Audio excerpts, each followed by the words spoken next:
রাব্বুল আলামিন বলেন, ইয়া আইয়ুহাল্লাযীনা আমানু কুতিবা আলাইকুমুস সিয়ামু কামা কুতিবা আলাল্লাযীনা মিন ক্বাবলিকুম লাআল্লাকুম তাত্তাকুন।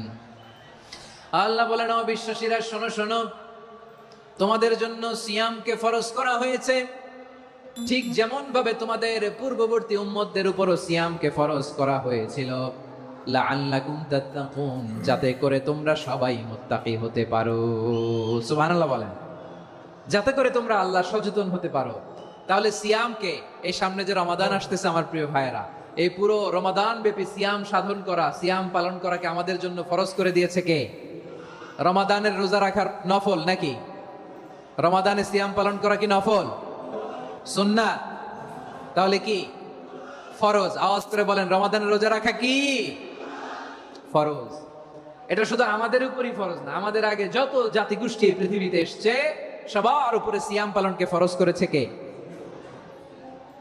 সবার উপরে আল্লাহ তাআলা সিয়াম পালনকে ফরজ করেছিলেন।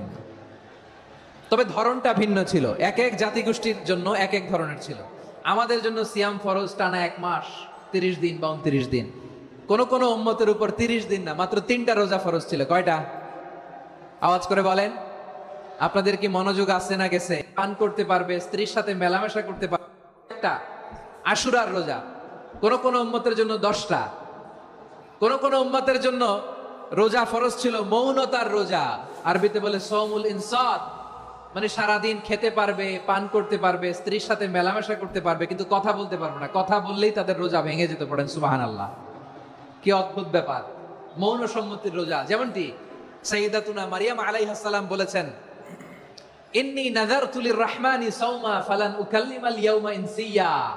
তিনি বলেছেন, আজকে আমি রহমানের জন্য, মানে আল্লাহর জন্য রোজা মানত করেছি, আজকে আমি কারোর সাথে কথা বলতে পারবো না। তো রোজা রাখলে কথা বলতে পারবে না কেন? কারণ ওই শরীয়তে রোজার বিধান ছিল সকাল থেকে সন্ধ্যা খেতে পারবেন, পান করতে পারবেন, কিন্তু কথা বলতে পারবেন না। কথা বললেই রোজা ভেঙে যেত। সুবহানাল্লাহ বলেন।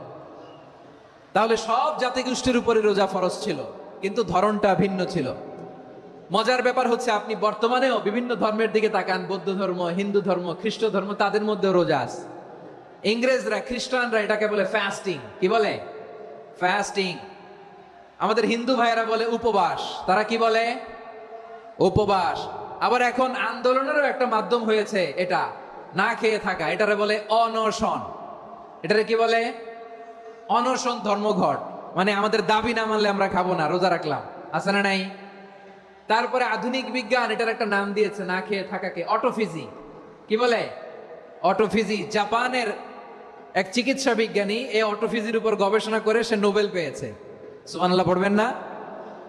এজন্য আল্লাহ তাআলা আমাদের জন্য গোটা রমাদানে এই সিয়ামকে ফরজ করে দিয়েছেন। আওয়াজ করে বলেন আল্লাহু আকবার।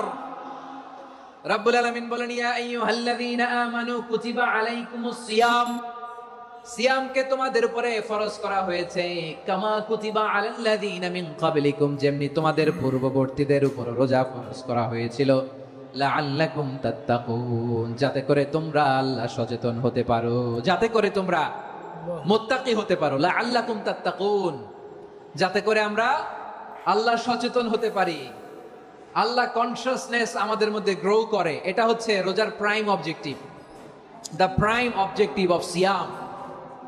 অনেকে জিজ্ঞেস করলে অনেকে বলে রোজার মূল উদ্দেশ্য হচ্ছে না খেয়ে থাকা। না। অনেকে বলে গরিবদের কষ্ট অনুধাবন করা রোজার উদ্দেশ্য। না। রোজার উদ্দেশ্য কি? সিয়াম পালনের উদ্দেশ্য কি? এটা আল্লাহ তাআলা স্পষ্ট এই আয়াতের পেছনে বলেছেন যে লাআল্লাকুম তাত্তাকুন, যাতে করে তোমরা আল্লাহ সচেতন হতে পারো, আল্লাহ ভীতি তোমাদের মধ্যে গ্রো করে, গড কনসিয়াসনেস, আল্লাহ কনসিয়াসনেস, আল্লাহ সচেতনতা যেন বাড়ে, দ্য সেন্স অফ অ্যাকাউন্টেবিলিটি। আল্লাহর সুপ্রিম কোর্টের কাঠগড়া এই দুনিয়াতে আমি যাই করলাম তার সবকিছু যে পাই টু পাই হিসাব দিতে হবে, এই sense, to enhance the sense that whatever we do, Allah is watching me. আপনি যাই করেন কেউ দেখে না, কিন্তু দেখে কে? শুরুতেই তো জিজ্ঞেস করেছিলাম যে কেউ যেটা দেখে না সেটা দেখেন কে? কেউ যেটা শোনে না সেটা শোনেন কে? এর নাম হচ্ছে লাআল্লাকুম তাত্তাকুন, যাতে করে তোমরা আল্লাহ সচেতন হতে পারো, আল্লাহ ভীরু হতে পারো। দুনিয়ার কেউ দেখে না, কিন্তু আল্লাহ দেখে। এটাই রোজার মূল শিক্ষা। আমার প্রিয় ভাইরা, আপনি লুকিয়ে